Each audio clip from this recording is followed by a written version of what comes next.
Men qatori odam bu. Hozir mana siz shu vrach formasiga qarab, siz ayb yo'q aka. Men просто bu bolani tafsillar beryapman. Vrach formasida sizga aytayapti, ochishga haqqingiz yo'q deb buyruq berishga haqqi bo'lyapti. Yo'q, ochishga haqqingiz o'zingizlar bilasizlar dedingiz. Hozir videoda hammasi turibdi. Lekin sizni bunga haqqingiz yo'q. Siz mendek odamsiz. Sizni bitta dokumentingiz ham yo'qligini bildim va siz institut o'qiyotgan odamsiz. Sizni даже operatsioniyaga kirishga qonuniy hech narsa hujjatingiz yo'q. Nimaga siz hozir meni ochib turmaslikka buyruq berasiz? Siz men qatori odamsiz hozir. Umid akam chaqirdi. O'sha Umid aka bo'lmasa, mana katta vrachida Umid aka. Qani kesillar. Ular bo'lmasa, bu yoqda mas'ul kim? Umid akadan boshqa. Yo 100 ta 200 ta doktorga faqat Umid aka bittami doktoringiz sizlar? Shu savolga mana kim hozir sizdan boshqa mas'ul dokumenti bor doktor menga kirsin bu yoqqa. Davay, o'sha ochittiraman, mana dokumentim bor, ochittiraman deydigan. Hozir shumixa ko'tarib, nihol janjal qilib, tam istoriyasini bersin, doktordagi istoriyani bersin, biz Turkiyaga jo'natamizsa, qochib kabinetga qochib ketishdi vrachlar, представляете? Medkonsultant klinika bilan.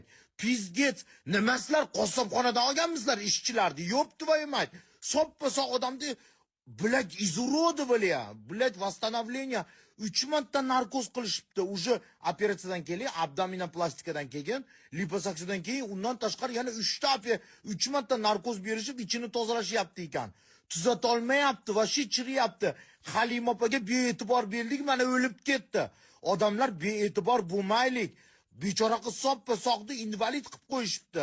Shu bee'tiborlik o'limga olib keldi Halima opani o'limiga. Yo'pti va yo'mat. Kimdir gapirish kerak-ku buni. Sog'liqni saqlash vazirligi qayoqqa qarayapti? Mana Sabrinani operatsiyasi. Assalomu alaykum hammaga birinchidan rahmat, menga duo qilib, meni qo'llab-quvvatlab yozayotganlarga. Men abdominoplastika liposuksiya qildirganman 3-mart kuni. Shu bilan 25 kun Skoriyalar kelgan, lekin bularga qaraydigan mana shu medkonsultantga vrachlar, ya'ni dejurniy vrachlari hali ham yo'q. Umid aka deganda umuman yo'q. Mana hali ham qo'shib mana skoriy shu yerda o'tirishibdi mana. Vrachlar qochib ketdi deydi. Yo'q, hech qanaqa. Vrachlar umuman yo'q. Odam yo'q. Hozir onalarning mazasi bo'lmay qoldi. Doktor chaqirdik. Hattoki bularda ekstreniy yordam yo'q, skoriydan dorisini olishyapti. Biza hozir qonuniy chora ko'rishni umuman xalqdan so'rab qolamiz va e'tiborli bo'linglar. Sog'liq albatta inson uchun muhim. Bunaqa holatga tushish biza vrach bilan, Turkiyani vrach bilan bog'lab berdik. Gaplashdi. Turkiyani vrach bizga yuboring dedi. Holatni tushuntirdi. Shunga qaramasdan bular boshqa o'yin qilib tashlashdi. Davlat vrachini oldiga ham mana